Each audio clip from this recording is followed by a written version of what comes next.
कोकणातील न्याहारीचे पदार्थ म्हणजे घावन, आंबोळी हे पदार्थ तर फार जगप्रसिद्ध आहेत.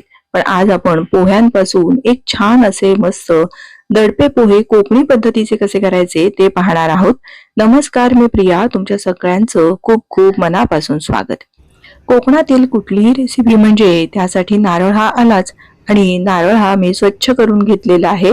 त्याबरोबर ही आपल्याला सुरीचा जे मागचा भाग असतो त्याच्याने आपल्याला हा नारळ एका हाताने गोल गोल फिरवत राहायचा आणि दुसऱ्या हाताने त्याच्यावर जोरात फटके मारायचे की जेणेकरून नारळ अगदी एका सरळ रेषेत फुटतो.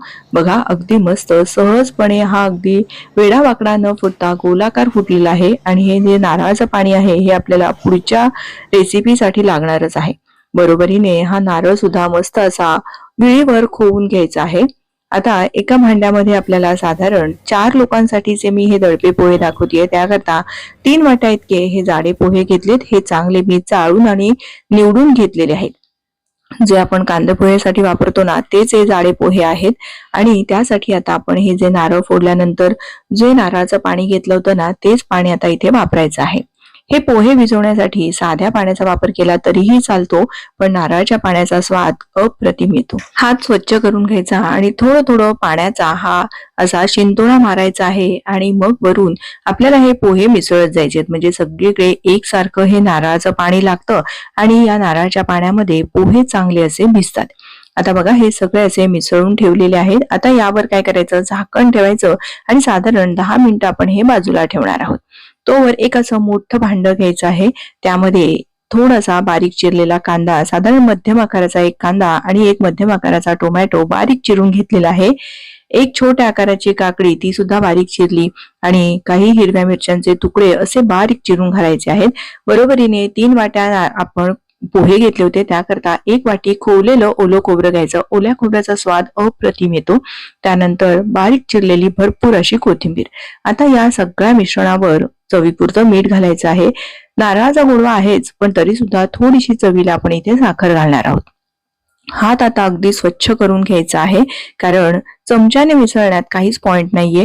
हे सगळ्या चवी जर एकजीव मस्त अशा व्हाव्या असं वाटत असेल, दडप्या पोह्यांना छान अशी चव यावी, तर त्यासाठी हे हाताने सगळं असं एकजीव करून घ्यायचं, म्हणजे कालवून घ्यायचं आहे की जेणेकरून सगळ्या चवी मस्त अशा मिसळल्या जातील.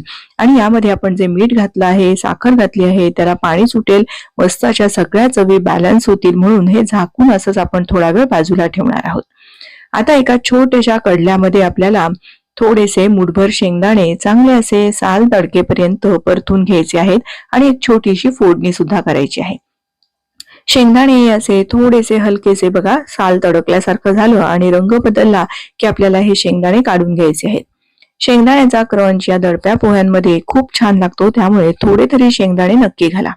आता मी गॅस बंद केलेला आहे आणि बंद केल्यानंतर मग यामध्ये आपण फोडणी करू, म्हणजे ती करपणार नाही. पाव चमचा मोहरी घातली. मोहरी छान तडतडली की मग जिरे घालायचे आहेत. जिरे सुद्धा मस्त असे फुलल्यासारखे झाले की मग यामध्ये पाव चमचा इतकं हिंग घालायचंय, कारण हिंगाचा स्वाद या दडप्या पोह्यांमध्ये अप्रतिम येतो. भरपूर अशी कढीपत्त्याची पानं घालायची आहेत आणि छान अशी ही आपली खमंग फोडणी तयार झालेली आहे. एकदा ही फोडणी अशी हलवून घ्यायची. गॅस बंदच होता. आता ही फोडणी थंड होण्यासाठी अशीच आपण थोडा वेळ बाजूला ठेवून देणार आहोत. इथे या मिश्रणाला सुद्धा एक 5 मिनिटं झालेली आहेत. आता यामध्ये हे आपण नारळाच्या पाण्यामध्ये भिजवलेले जे पोहे आहेत ते सगळे असे मोकळे सुटसुटीत करून घ्यायचे आहेत आणि आपल्या मिश्रणामध्ये घालून घ्यायचे आहेत. तळापासून हे चांगलं हलवायचं. हलवण्यासाठी ना तुम्ही असा साधारण फोकचा वापर करू शकता, ज्याच्याने आपल्याला व्यवस्थित पोहे सगळे एकजीव करता येतात. मस्त असे रंगीबेरंगी आणि छान असा नारळाचा सुवास सुटलेला आहे. बरोबरीने काकडीचा सुद्धा छान असा स्वाद येतो. संध्याकाळच्या वेळी किंवा सकाळच्या न्याहारीला तुम्ही हे असे दडपे पोहे करू शकता. आता खूप उन्हाळा आहे, तर अशा वेळेस ना गरम गरम कांदे पोहे नको वाटतात, तर तुम्ही हे थंडगार दडपे पोहे करू शकता. आता आपली ही जी फोडणी तयार करून ठेवली होती ती सुद्धा अगदी कोमट झालेली आहे. ती आपण या दडप्या पोह्यांवर घालून घ्यायची आहे. या फोडणीचा सुद्धा सुवास अगदी मस्त येतो. ही फोडणी एकदा चांगली अशी तळापासून मिसळून घ्यायची आहे.